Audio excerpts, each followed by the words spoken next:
హిందీ భాష అంశంపై తమిళనాడు ప్రభుత్వానికి కేంద్ర ప్రభుత్వానికి మధ్య మాటల యుద్ధం జరుగుతుంది. ఈ దశలో తమిళనాడు సీఎం స్టాలిన్ గారు మరొక కీలక వ్యాఖ్య చేశారు. ట్విట్టర్ వేదికగా మాట్లాడుతూ ఇతర రాష్ట్రాల సోదర సోదరీమణులున్నారో హిందీ కారణంగా ఎన్ని జాతీయ భాషలు కనుమరుగయ్యాయో మీకు తెలుసా?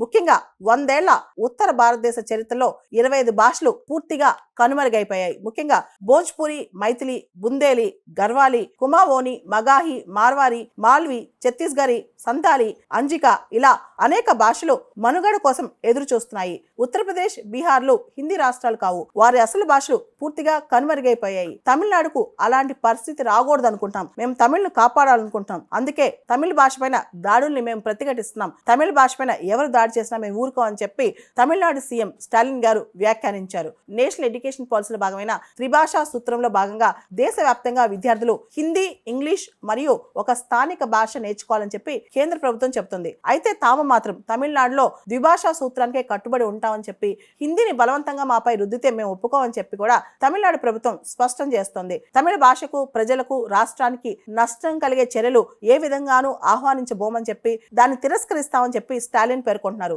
దీనిపై గత కొన్ని రోజులుగా తమిళనాడు మరియు కేంద్ర ప్రభుత్వం మధ్య మాటల యుద్ధమే నడుస్తోంది. తమిళనాడులో రీసెంట్ గా పాలిటిక్స్ లోకి వచ్చిన తమిళ యాక్టర్ విజయ్ కూడా ఇది చిన్న పిల్లల కొట్లాట్లా ఉందని చెప్పి వ్యాఖ్యానించడం కీలకం.